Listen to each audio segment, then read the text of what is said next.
You might have noticed a change in your neighborhood lately. Yep, Sprint stores are now T-Mobile stores. Now that Sprint is T-Mobile, you get more coverage, value, and benefits than ever before. We've invested billions to bring our 5G from big cities to small towns across America. And great coverage is just the start. From high-speed mobile hotspot data to weekly deals and giveaways, our customers get tons of great benefits. Head to your new T-Mobile store to learn more. Qualifying service and capable device required. Coverage not available in some areas. Some uses may require certain plan or features. See T-Mobile.com. You might have noticed a change in your neighborhood lately. Yep, Sprint stores are now T-Mobile stores. Now that Sprint is T-Mobile, you get more coverage, value, and benefits than ever before. We've invested billions to bring our 5G from big cities to small towns across America. And great coverage is just the start. From high-speed mobile hotspot data to weekly deals and giveaways, our customers get tons of great benefits. Head to your new T-Mobile store to learn more. Qualifying service and capable device required. Coverage not available in some areas. Some uses may require certain plan or features. See T-Mobile.com. Today's show is presented by Podgo. Podgo is the easiest way for you to monetize your podcast, providing podcasters with a flat rate for ad space so you always know how much you get when you include an ad from Podgo. Apply today to become a member and immediately be connected with the advertisers that fit your audience. That's Podgo at podgo.co. Podgo, that's where the pods go. Hello and welcome to the Infectious Group Podcast, part of the Odd Pods Media Network. Recorded at the 33 1/3 Music Appreciation Center in Speakeasy, located just outside of Detroit, Michigan. The Infectious Group Podcast is your source for jammy jams, music news, and the best in-depth music discussion. Thanks for joining us. Now here are your hosts. Well, hello. As we inch closer to the family growing, we have another episode for you.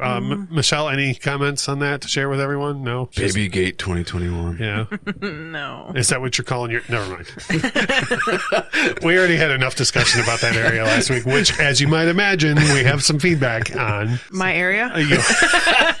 That's a far more eloquent way than you put it last week. When I'm doing our editing, I rarely laugh at us again, because I already know the joke's coming, and I had to pause that shit and laugh for like 5 minutes last week. And then every comment that came in about it, I was just like, as far as stuff going on with this show, we continue to keep our promise as far as YouTube videos go. We had 2 more videos come out this week, one of which was a product review from the folks at Vinyl Vac sent us some products to review. So that is up. And then the other one just came out on Saturday because we have new videos on Thursdays and Saturdays. And you know how on the show we always want to keep it positive, like instead of, being like, oh, here's 5 overrated albums, or, that's what you want to do. That's what I'm desperately trying to do every week. Yes. So I did 5 great sophomore records because all you ever hear from people is like, oh man, their first album was great. And then they were awful after that. Mm-hmm. Right. And that's just not the case, man. Like I think it does happen a lot though. No, for sure. Yeah. And one of the albums that I included was, 2 of the albums were from the 90s. Right. And I could make 15 videos about 90s bands who had one good album and then were terrible. But I'd rather be like, oh, by the way, here's 5 great. And it's getting like a ton of comments already today. Like people being like, holy crap, I agree with those. Or like, oh, here's a bunch more. So it's been really cool. The interaction is Some Nights on there? As a second record? No, I didn't put it on there. But what you can do is have some input in the future in our... Be on it. Yeah. Or even show up. These are oh my God. Crazy thoughts. You're asking a lot from me, man. I realize, yeah. Move about 15 feet to the right from where you're at right now, and then just talk. Whew. It's so much to ask. I already talk here, though. And we know that you talk here, but you can't remember what you said or what anyone else said. Or what we talked about. Or even what we talked about. But eventually, one day, you're coming to the YouTube channel, and I'm pretty stoked about it. Yeah. Right now, I already have enough videos shot to where we can have 2 videos a week through the beginning of September. So, Jesus Christ. Yeah, we're good on content right now. But the cool thing is I can just plug in whenever you're ready. I can plug it in, and the people can see you do what you do. And the looks, I think, are going to be more important than anything. The looks shot across the room. So anyways, if you go on YouTube and you look for Infectious Groove Vinyl, you will find our YouTube channel. There's some old interviews on there and stuff too, but mostly the videos are all vinyl record related. And we have a new video every Thursday and Saturday. So as I said, last week's episode was really a much more serious topic for us than usual. And I was figuring we were going to get a lot of feedback, and we sure did. Now, some of it has to do with some folks' compartments, but... That's not the listeners. Compartments. That's not, well, it's still a better word than what you said. So this week's feedback is brought to you by Pew Pew Lasercraft as opposed to Manscaped, who keeps breaking news in the middle of Michelle's Jammy Jams. But Pew Pew Lasercraft is a Etsy site that we have partnered with, and they have a whole bunch of different woodworking and laser etchings and really cool items, and they have partnered with us, so you can go to their Etsy store, Pew Pew Lasercraft, and type in the code GROOVE and get a discount on your entire order. And if you're listening to us, you're probably a music fan, and they make some really cool music-related items and everything else too. But They could just be a Michelle fan too. Or yeah, if you're just a Michelle fan, you could go get Michelle's fan, or Michelle's number one fan, or I guess Kyle, you could get a number one fan of Michelle's bush. Again, back to sounds like a Christmas gift to me. So Pew Pew Lasercraft is bringing us our feedback, so let's get into it. Feedback, John. Don't worry about that. Right. There's rock and roll be without feedback.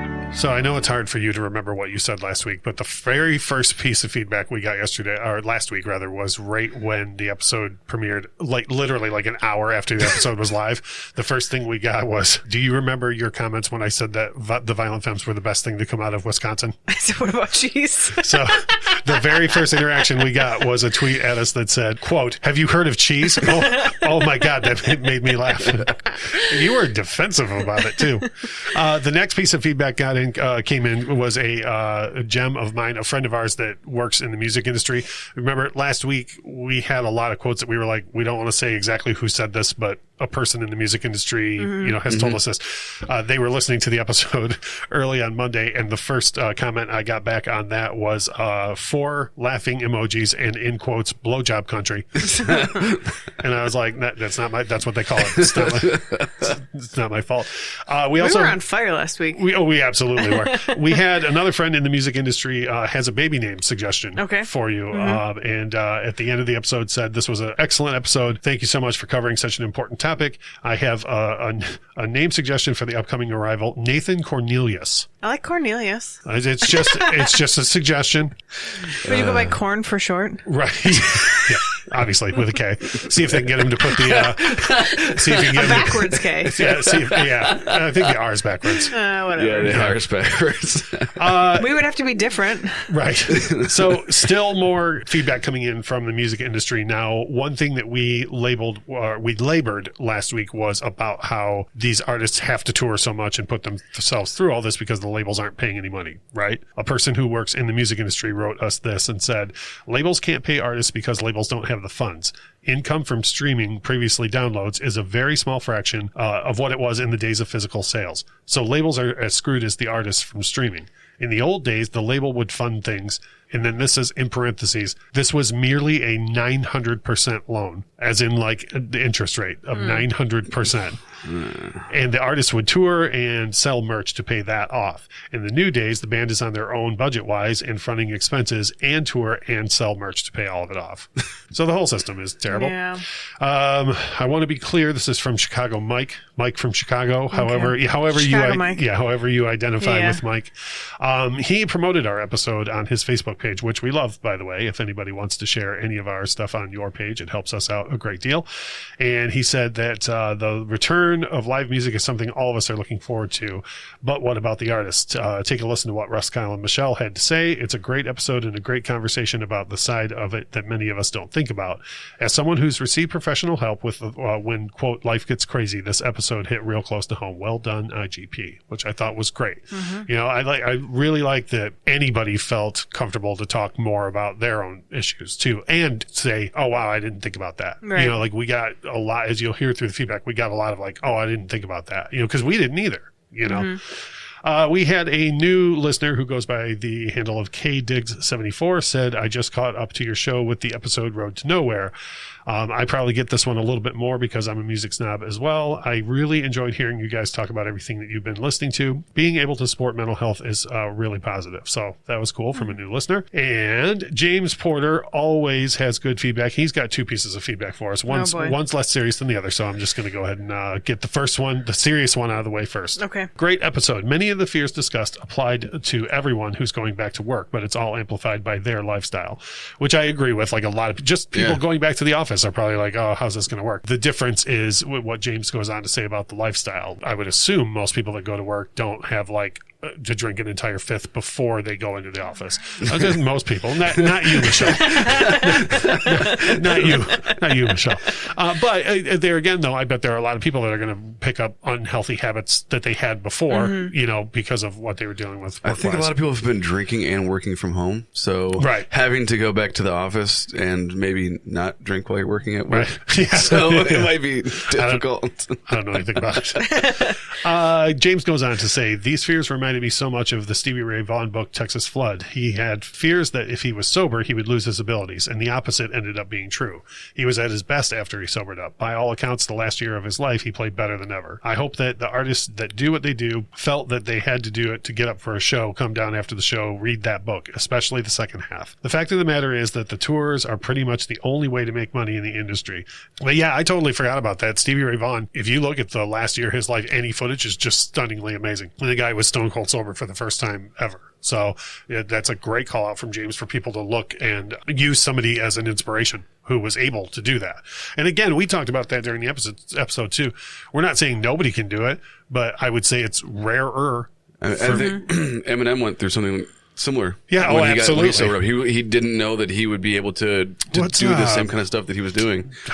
Is it Berserk? I don't know. I can't remember. All those who look down at me, I'm tearing down your balcony. I can't remember that, but it was basically a song being like, okay, yeah, I'm gonna do this sober. Yeah, But he also put out some terrible albums on the drugs. Well, he found he put out some shit, but then he found his groove, and now he's back to where it's sober and doing the level of what he was doing. We before. should make that movie, How Marshall Got His Groove Back.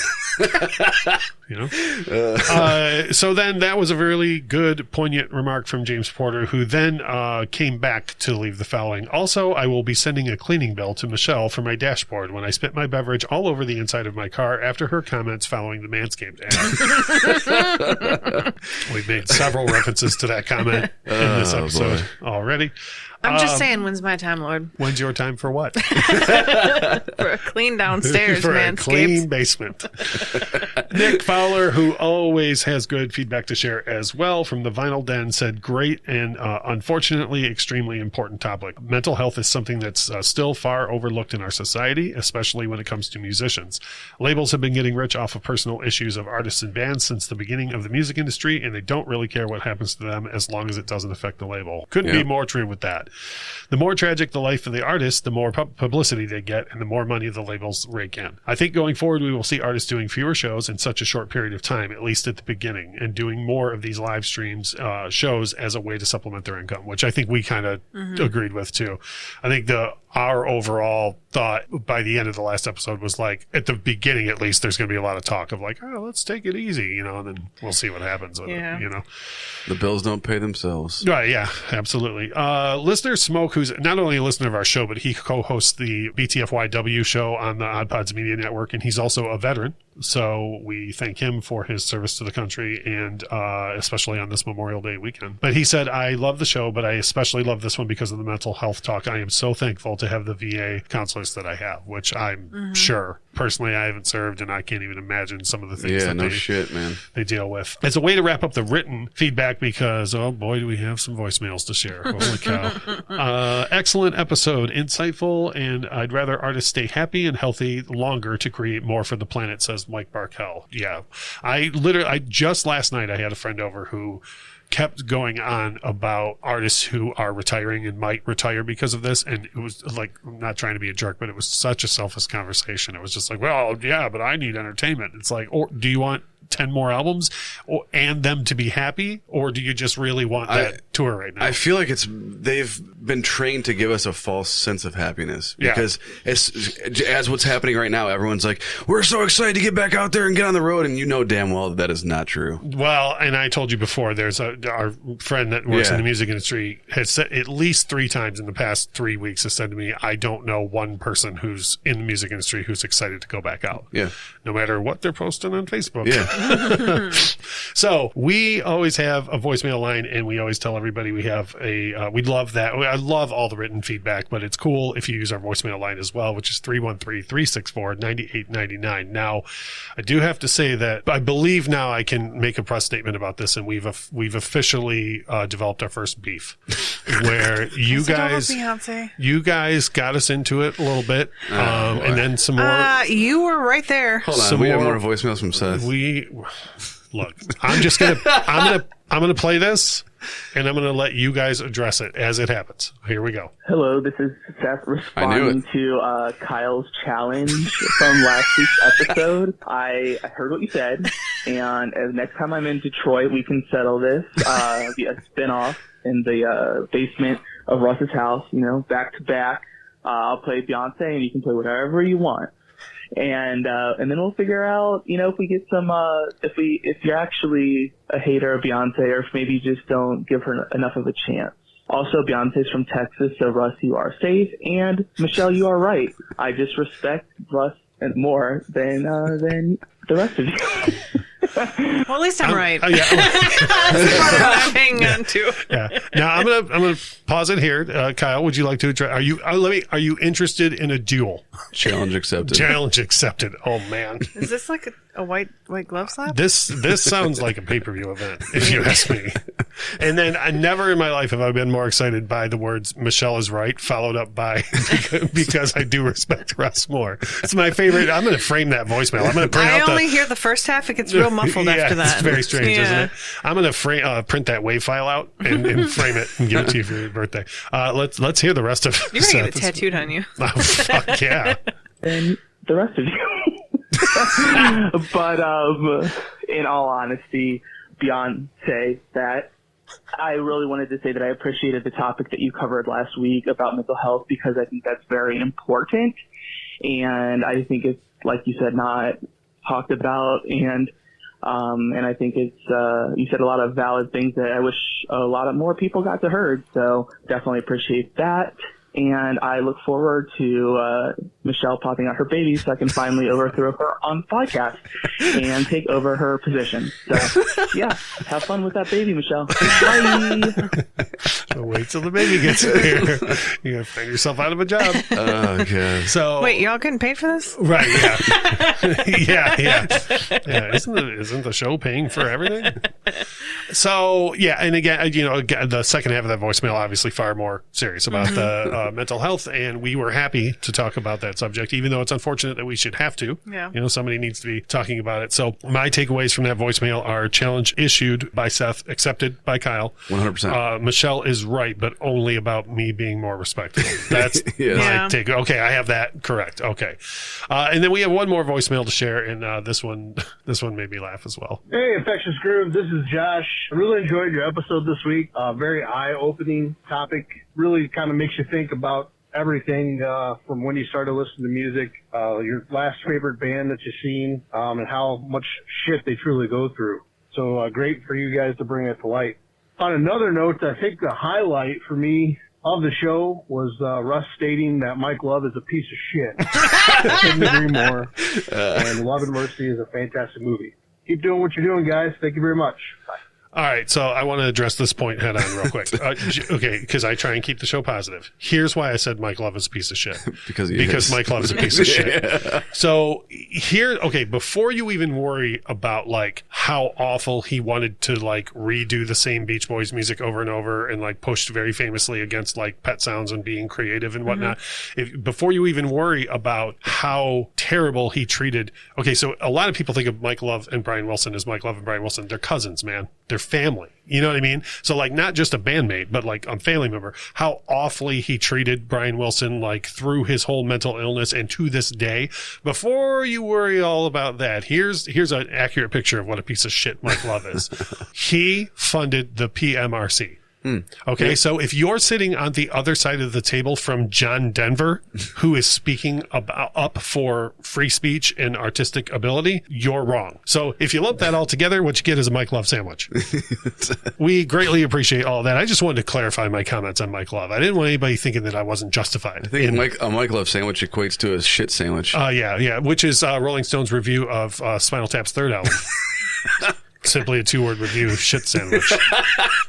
That movie's not even funny, That man. movie is hilarious. The best review from that movie is Rolling Stone said of your next album, Rock and Roll Creation, this pompous set of religious rock songs makes one wonder, on what day did God create Spinal Tap, and could he have not rested on that day as well? But when they do the shit sandwich thing, it's great. God, Really yeah, a 2-word review. All right, we are moving right along. Our jammies. So for me, my Jammy Jams consist of exactly one artist this week, and it has been, oh boy, oh man, and both of you are going to love this if you haven't heard it already. The new album from Royal Blood. I have not listened to it. Oh my Lord Almighty! Please listen to it when you get in the car. I haven't been this excited about a new artist from a band I like in like years. Wait. So You said a new artist from a band you like. Did I? Yeah. Okay. Yeah. Well, a new album from a band that I was like, wait, what? Whatever. People still respect me more. So I'm still right. damn it. So Royal Blood. Okay, so Royal Blood, they're from the UK, and if they're one of those bands that if I played any song of theirs off their first 2 albums for you right now, you go, oh, I know that song. You know how people do that with Kaleo? Sing it. No. You know how people do that with Kaleo Yes. though, where you're like Kaleo, and they're like, no, and you play it, And then you're like Calio, and they're like, oh yeah. Yeah, of course, I know Kaleo. But if I played any song off of their first 2 records, you'd be like, oh, I totally know that song. Okay. Yeah. And it's just a bass player and a drummer. That's all the band is, just a 2-piece, and they don't have a guitar player or anything, but the bass player distorts his bass enough to where he plays like the lead solos on the high notes of the bass. It's just killer. But their first 2 records are like rock songs. They're albums where within the past 5 years, if anybody said to me like, oh, there's no rock music anymore, I would be like, have you heard Royal Blood? You know, like it's just straight rock.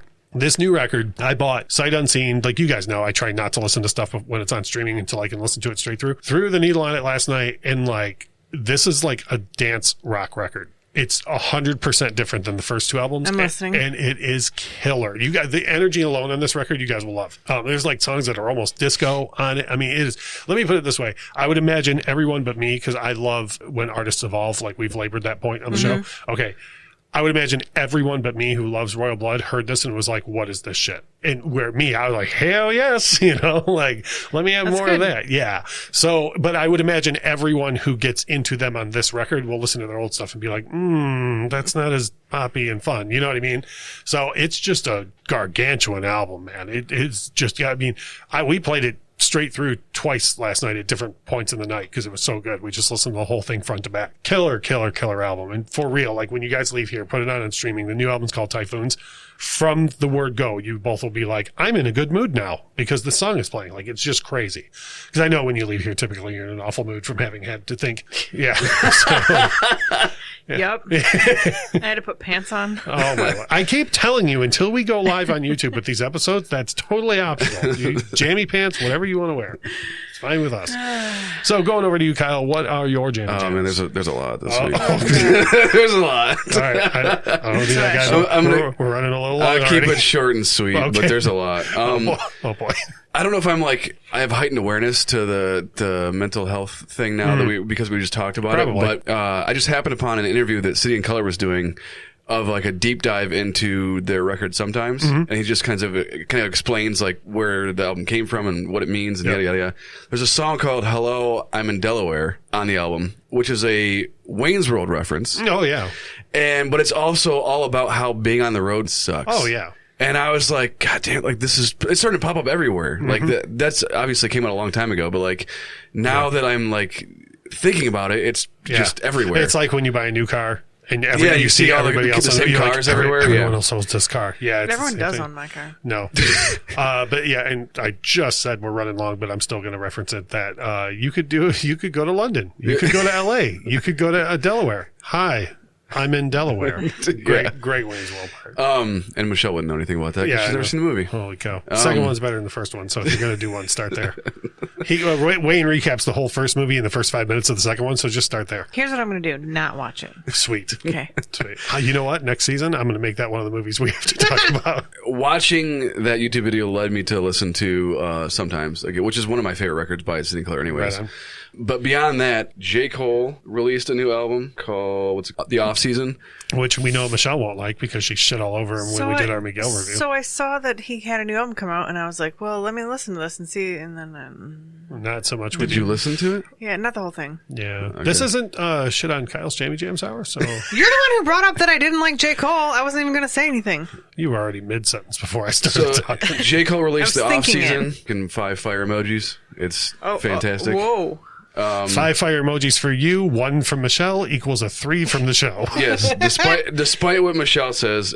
There's our future review of it. Kasky, who I spoke about before, who recently did a record with Yellow Wolf, also released his own new project called Fine Art, also good. Right on. And then what I focused on most, because I did not like it the first time I listened to it, was DMX's new record. Yeah, now I've heard as it goes on, it gets better, though. So it was because I was being a fucking music snob is what the problem was. Oh, boy. So we just talked about this. I listened to it all the way through, and I was like, this doesn't sound like how he used to sound. Right. I don't like this. He's fucking 50 years old. For one, he's not going to sound like he did when he was 20.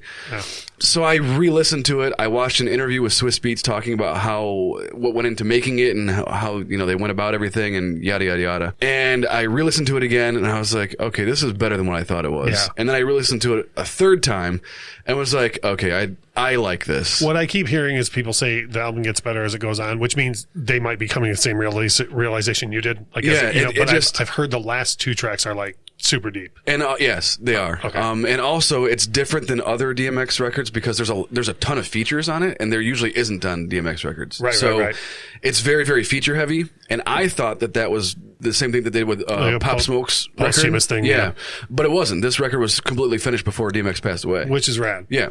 So it's just he decided. I guess he was trying to get everybody and their mom on this record. Like Swiss Beats had to be like, no, we're not doing all this. All these features. Sure. So it's different than what you would normally be expecting from DMX. But that's good. But it's good, and yeah. Now, damn it! Now I'm going to sit around and wonder about like what could have been. Yes. Yeah. So but that's where my mind goes. he did say over and over again to Swiss Beats that this was his planned last record, no matter what happened. He was on the build up. He really, really wanted to come back with like a huge punch and be DMX again. Yeah.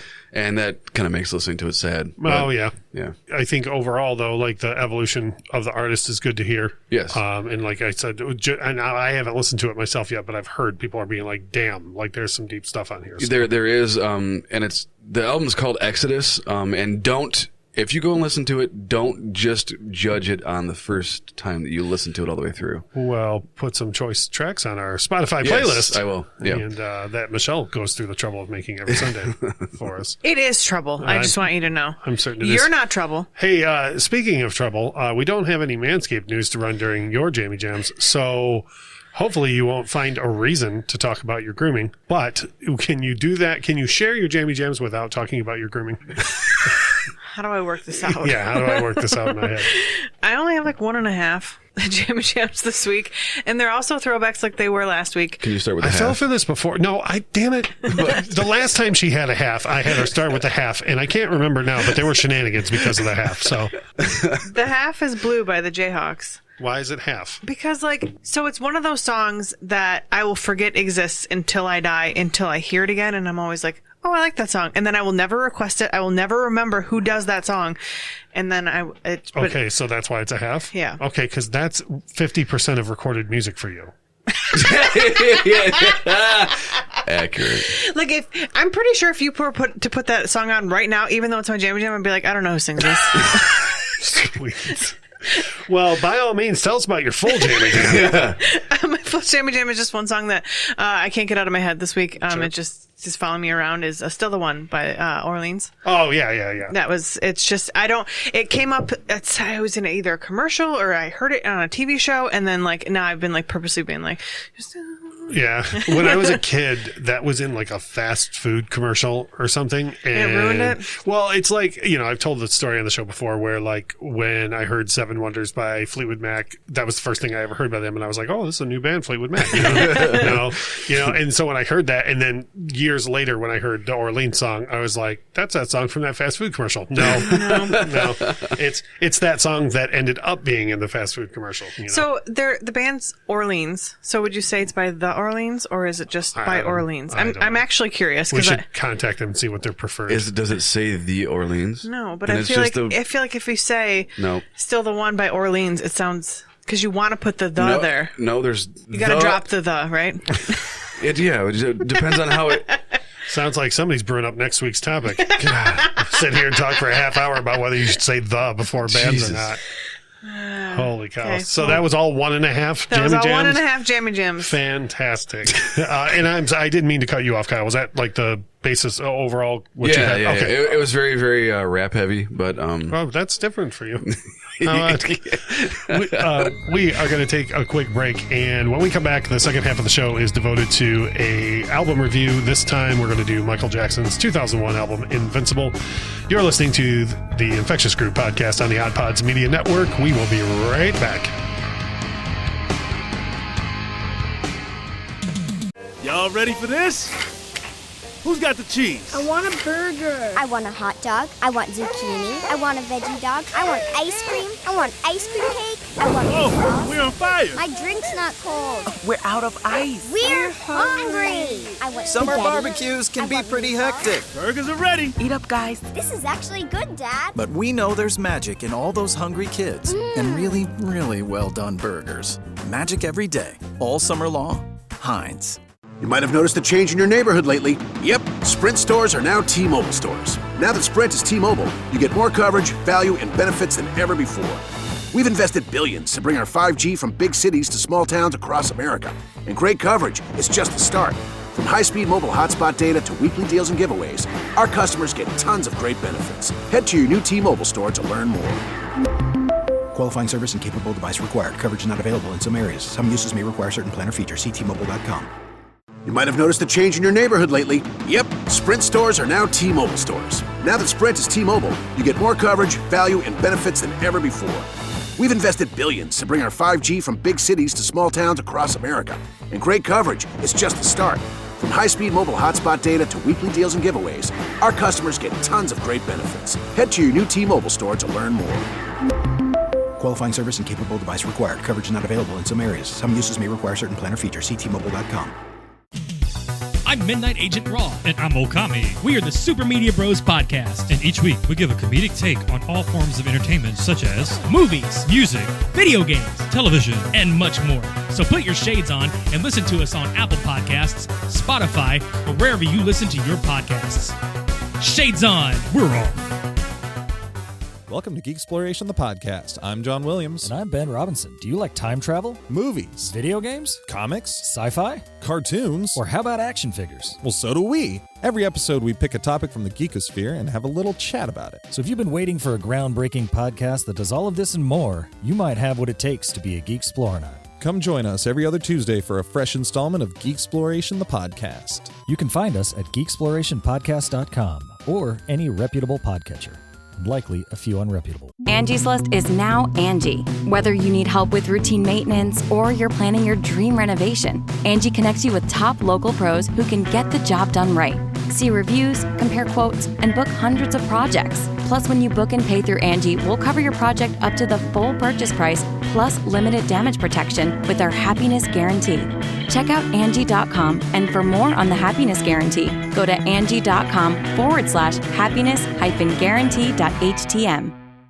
Dunkin' is putting a whole new spin on pumpkin at Dunkin' with our new Pumpkin Cream Cold Brew. Smooth, bold cold brew topped with velvety pumpkin cream cold foam made with cinnamon and nutmeg spices. And there's more pumpkin for you to love, like the delicious fall classic, our Pumpkin Spice Signature Latte. Rich espresso topped with whipped cream, caramel drizzle, and cinnamon sugar. That's how we pumpkin at Dunkin'. Sip into the fall season with the $3 medium Pumpkin Cream Cold Brew or Pumpkin Spice Signature Latte. America runs on Dunkin'. Participation may vary. Limited time offer. Exclusions apply. Valid on Pumpkin Spice Signature Latte only and all cold foam cold brew. You might have noticed a change in your neighborhood lately. Yep, Sprint stores are now T-Mobile stores. Now that Sprint is T-Mobile, you get more coverage, value, and benefits than ever before. We've invested billions to bring our 5G from big cities to small towns across America. And great coverage is just the start. From high-speed mobile hotspot data to weekly deals and giveaways, our customers get tons of great benefits. Head to your new T-Mobile store to learn more. Qualifying service and capable device required. Coverage not available in some areas. Some uses may require certain plan or features. See T-Mobile.com.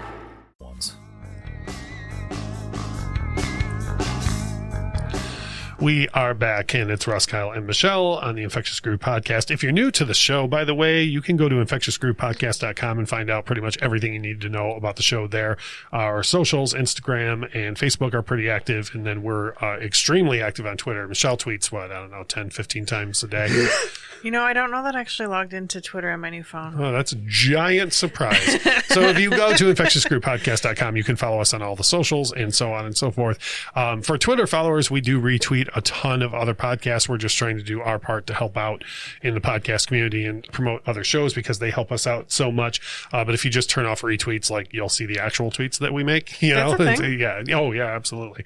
So one note I want to make about this particular record that we're going to do, because I'm certain there are some folks that might wonder why we would either promote or perpetuate Michael Jackson's music based on his public issues in the past. Besides the fact that this is a music podcast? Well, no, but then if it was a comedy podcast, I wouldn't be reviewing Bill Cosby stuff. That's true. Convicted That's true. and all. That's true. Yeah.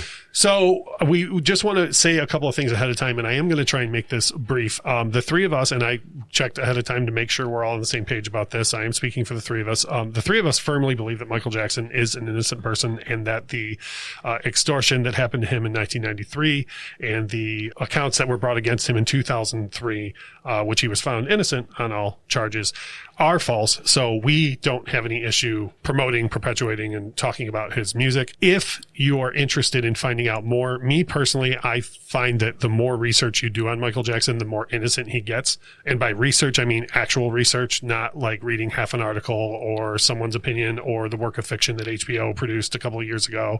If you want to do some research, there's some great documentaries out there like Square One. There's one called Loving Neverland, not the one titled like HBO's work of fiction, but Loving Neverland. So there's plenty of areas out there for you to do your own research and find out why we feel the way that we do. Having said that, I just wanted to get all that out of the way. There are parts of it that play into the album, but not a lot. So I wanted to get that out of the way instead of continually discussing it through the album review. So having said that, let's get right into it. The Infectious Groove Podcast. Album review. Oh, I'm sure I'll say something dumb. It's my favorite drop. It's my favorite drop. Released in October of 2001, Michael Jackson's Invincible was set to be, I don't know if you'd call it a comeback album. Some people say comeback album, but I strongly disagree with the success of History and the massive overseas tours that he was still going. What did he ever? Yeah. What did he ever have to come back from? Well, the aforementioned issues. But I mean, he was always. I can see fucking Michael Jackson, man. Well, I can see that misconception in the U.S. because he wasn't touring here after 93, right? But you go on YouTube and you can just see that he was still playing to hundreds of thousands of people everywhere else except for his own country where they disowned him for no reason whatsoever. So this was supposed to be seen as a comeback record, and this record, it was so under-promoted by Sony, it's not even funny. Like, if you talk to most people don't even know that this album exists. And then if they do, they go, oh yeah, You Rock My World, I remember that. And they barely remember You Rock My World. Mm-hmm. So I do have issues with this record. I don't think everything Michael Jackson did was perfect all the time. That's probably breaking news to you two, actually. I do have issues with this record. I think there's a lot of ways it could have been improved and so on. But the reason I wanted to bring this up as a review is because what are we going to do? Review Thriller or Bad or stuff that people have heard a billion times? You know what I mean? We already did that. Well, I mean, Thriller was in the tournament, Yeah. but you know what I mean? Like, we're not just going to sit here and be like, have you heard Billie Jean? What a jam. Like, I'd rather bring attention to an album that's criminal. It's 100% an album that everyone should listen to. Yeah, crazy underrated. So what is overall, now we're going to get into our format of our favorite tracks, our stinkers, and some general discussion. But coming into this, I want to say, Michelle, you probably had heard more than the average tracks off of this because of me. I would have probably played more than You Rock My World for you, or do you know? Did you not have? Was this all fresh to you? No, there was probably like 4 or 5 that I had heard before. Probably because I played them, like not out in general public or anything, I would assume. I can't say for certain. Is this legally binding? Do you not want to admit that you heard it because of me? No, it probably was. What about you, Kyle? Like, were you pretty much had heard You Rock My World, or did you know more of it? Now, I know before you told us your mom listened to a lot of Michael Jackson, but I don't know if it was the same. I for sure had heard Butterflies, You Rock My World, and Speechless before diving deeper into this. Like going headlong into the record. Yeah. Butterflies is such a jam. Yeah, it sure fucking is. We'll get into it, but Yeah. God damn it. Yes, what it a is. jam. So I guess we might as well go right there and say, what are some of your favorites off of the record? And I have to assume Butterflies, Speechless. Unbreakable. Oh, what a way to start the record. I didn't even realize that he had done more than one song with Biggie until I heard that. And I was like, holy shit, this is awesome. When I was driving along listening to it the other day and Biggie came in, I was like, oh man, Kyle's going to dig that. Yeah. I totally forgot. Immediately when it came on, I was like, oh my God, there's more than one song that he did. Yeah. And that one was done posthumously because Biggie had passed away by the time that came out. So that's like a rap that was there that was put into the song. So I read on the internet that it was in a Shaquille O'Neal song. The same rap? Yeah. That's very possible. That's what Wikipedia said, and I was like, Shaquille O'Neal raps? Yeah. Or does he sing? Shaq He sing? Shaq Fu, man. Yeah, do we have to review a Shaq album? I'm going to pick that for the next review. I want to strongly vote against that.